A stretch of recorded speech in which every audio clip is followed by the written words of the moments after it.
குவைத்துக்கு இன்னைக்கு காலையில இருந்து ரேடியேஷன் அலர்ட் அப்படின்றது கொடுக்கப்பட்டிருக்கு. காரணம் அமெரிக்கா, இஸ்ரேல், ஈரானோட நியூக்ளியர் பவர் பிளான்ட்டின் மீது நடத்தின தாக்குதல் தான்.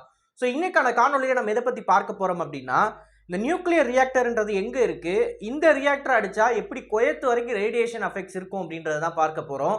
நான் உங்கள் ஆகாஷ், தமிழ் பொக்கிஷம் வழங்கும் டிபி டிஃபென்ஸ். முதல் விஷயம், குவைத் நாடை பொறுத்த வரைக்கும் இந்த குறிப்பிட்ட நியூக்ளியர் ரியாக்டர்ல இருந்து சுமாரா 280 கிலோமீட்டர் தூரத்தில் இருக்காங்க. 280 கிலோமீட்டர்ன்றது ரொம்ப ரொம்ப பெரிய தூரம்லாம் கிடையாது. ரேடியேஷன் ஃபால் அவுட்டை பொறுத்த வரைக்கும் இது கம்மியான டிஸ்டன்ஸ் தான். இப்போ நியூக்ளியர் ரியாக்டரின் மீது அமெரிக்கா தாக்குதல் நடத்தினது உண்மையா அப்படின்னு கேட்டீங்கன்னா, ஆம். பஷின் நியூக்ளியர் ரியாக்டரின் மீது இன்னைக்கு காலையில் அமெரிக்கா மிசைல் ஸ்ட்ரைக்ஸில் ஈடுபட்டு இருக்காங்க. இன்டர்நேஷனல் அட்டாமிக் எனர்ஜி ஏஜென்சி உலகம் முழுக்க இருக்கக்கூடிய நியூக்ளியர் ரியாக்டர்ஸோட பாதுகாப்பு மற்றும் ஏதாவது பிரச்சனை அப்படின்னா உடனடியாக அதை சரி பண்ணுறதுக்கோ இல்லை அதை பற்றி உலகத்துக்கு தெரியப்படுத்துறதுக்கோ உருவாக்கப்பட்ட ஆர்கனைசேஷன் தான் IAEA. இந்த ஆர்கனைசேஷன் என்ன சொல்லியிருக்காங்கன்னா, ஈரானோட நியூக்ளியர் ரியாக்டர் பஷீர் பவர் பிளான்ட்ல ஒரு தாக்குதல் நடந்திருக்கு அப்படின்றத சொல்லியிருக்காங்க. இந்த பவர் பிளான்ட் ஈரானுக்கு மிக பெரும் அளவில் எலக்ட்ரிசிட்டி ப்ரொடியூஸ் பண்ணக்கூடிய ஒரு நியூக்ளியர் பவர் பிளான்ட். இந்த நியூக்ளியர் பவர் பிளான்ட்டை பொறுத்த வரைக்கும் எப்பயுமே தாக்குதலை நடத்திட்டோம் அப்படின்னா அதுலேருந்து ரேடியேஷன் கசிவுன்றது இருக்கும். அந்த கசிவை இம்மிடியேட்டாக நம்ம சரி பண்ணலை, கண்டாமினேஷனை சரி பண்ணலைன்னு வச்சுக்கோங்களேன், அது பக்கத்தில் இருக்கக்கூடிய அண்டை நாடுகளுக்கு பரவும். ஒரு உதாரணத்துக்கு சொல்லணும் அப்படின்னா, செர்னோபில் நியூக்ளியர் ரியாக்டர் யுக்ரைனில் வெடிச்சப்ப ஈஸ்ட் ஜெர்மனியில் இருக்கக்கூடிய குழந்தைகள் வெளியே விளையாடக்கூடாது அப்படின்னு சொல்லி ஒரு உத்தரவை போட்டு மக்கள் எல்லாத்தையும் அவங்க வீட்டுக்குள்ளே உட்கார வச்சு ஜன்னல் கதவு எல்லாத்தையும் பூட்ட சொன்னாங்க. அவ்வளவு தூரம் ரேடியேஷன் ஃபால் அவுட்ன்றது இருந்துச்சு. ஸோ அப்படி இருக்கிறப்ப வெறும் 280 கிலோமீட்டர் தள்ளி இருக்கிற குவைத் சிட்டி மேலே ரேடியேஷன் ஃபால் அவுட்ன்றது கண்டிப்பான முறையில் இருக்கும், ப்ரொவைடட் காற்று எந்த பக்கம் வீசுதுன்றதை பொறுத்து. ஏன்னா ரேடியேஷன்ன்றது எப்படி பரவும் அப்படின்னு பார்த்தீங்கன்னா, அந்த பார்ட்டிகல்ஸ், அந்த துகள்களால் தான் பரவும். ஸோ பேசிக்கலி ஒரு ரியாக்டர்ன்றது டேமேஜ் ஆகுது, அந்த ரியாக்டருக்குள்ளே இருக்கக்கூடிய ரேடியோ ஆக்டிவ் மெட்டீரியல்ஸ்ன்றது காற்றுல பரவுது. காற்றுல பரவப்பட்ட அந்த ரேடியேஷன் மெட்டீரியல்ஸ் காற்றோட திசைக்கு ஏற்ற மாதிரி தான் பயணிக்கும், விண்டோட மூமெண்ட்டுக்கு ஏற்ற மாதிரி தான் பயணிக்குமே தவிர அது ரேண்டமாக எல்லா சைடுமே பரவாது. ஸோ விண்ட் டைரக்ஷன் குவைத் சிட்டியை நோக்கி இருக்குது அப்படின்ற பட்சத்தில் குவைத்த சைடில் தான் ஃபால் அவுட்ன்றது இருக்கும். இந்த ஃபால் அவுட்டை ஜட்ஜ் பண்ணுறது எப்படின்னு பார்த்தீங்கன்னா, விண்ட் டைரக்ஷன் பேசிக்கலி. ஸோ இந்த விண்ட் டைரக்ஷனை எப்பயுமே ரீசர்ச் பண்ணி தான் நியூக்ளியர் எக்ஸ்ப்ளோஷன் டெஸ்ட்டெல்லாம் பண்ணுவாங்க. இந்தியாவில் நம்ம 2 நியூக்ளியர் வாரட் டெட்டனேட் பண்ணாமல் விட்டோம். அதுக்கான காரணமுமே என்னன்னு பார்த்தீங்கன்னா, விண்டோட டைரக்ஷன் ஃபால் அவுட்டை மக்கள் வாழ்கிற பகுதிக்கு கொண்டு போகிறதுனால அந்த டெஸ்ட்டை மட்டும் பண்ண வேணாம் அப்படின்னு சொல்லி ஒரு 2 வாரட் டெட்டனேட் பண்ணாமலே விட்டுட்டோம் நம்ம. சேம் அதே சினாரியோ தான் இங்கேயும். குவைத் சிட்டியை நோக்கி காற்றின் திசை இப்போதைக்கு இருக்குதுன்ற பட்சத்தில் அந்த குறிப்பிட்ட நியூக்ளியர் ரியாக்டர் டேமேஜ் ஆகி அதன் வழியாக ரேடியோ ஆக்டிவ் மெட்டீரியல்ஸ் ரிலீஸ் ஆச்சு அப்படின்னா ஃபுல்லாக குவைத் சிட்டிக்கு தான் போகும். சார், ரேடியோ ஆக்டிவ் மெட்டீரியல்ஸ்னால் என்ன பாதிப்பு ஏற்படும் மக்களுக்கு அப்படின்னு கேட்டிங்கன்னா, ஸோ அதில் நிறைய கேட்டகரிஸ் இருக்குது. நம்ம ஒரு அடிப்படை புரிதலுக்கு எப்படி எடுத்துக்கணும் அப்படின்னு பார்த்தீங்கன்னா, ரேடியோ ஆக்டிவிட்டியை பொறுத்த வரைக்கும் நேச்சுரல் ரேடியேஷன் அப்படின்றது நார்மலாக நம்ம சுற்றியே இருக்குது. ஒரு வாழைப்பழம் கூட ரேடியோ ஆக்டிவ் மெட்டீரியல் தான். ஸோ ரேடியேஷன்ன்றது எப்பயுமே நம்ம உடம்புக்குள்ளே பூந்துக்கிட்டு இருக்கிற ஒரு விஷயம். ஆனால் எந்த அளவுக்கு அது வீரியமாக இருக்குன்றதை பொறுத்து தான் நம்ம உடம்புல அதோட எஃபெக்ட்ஸ்ன்றது தெரியும்.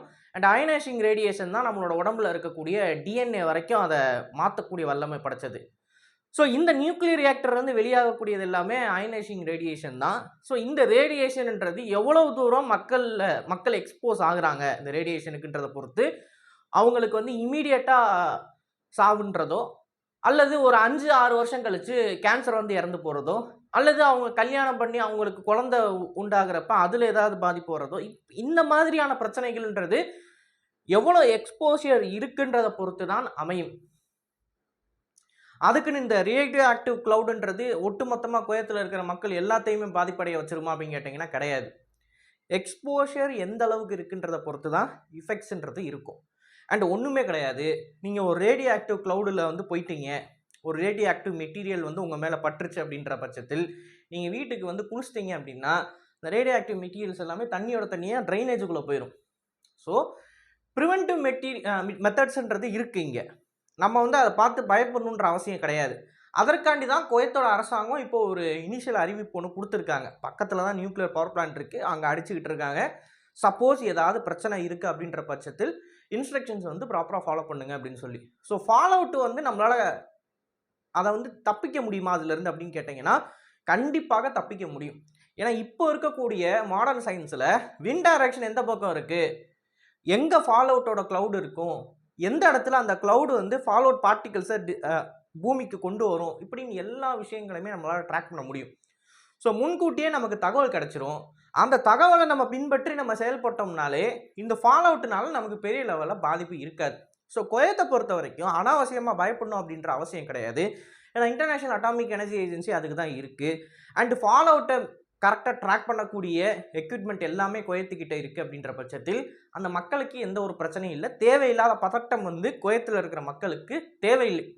அததான் இப்போ இந்த இனிஷியல் அரசாங்கமே சொல்லியிருக்காங்க, தேவையற்ற முறையை யாரும் பதட்டப்பட வேணாம், எல்லாத்தையும் நாங்கள் ட்ராக் பண்ணிக்கிட்டு இருக்கோம் அப்படின்னு சொல்லி.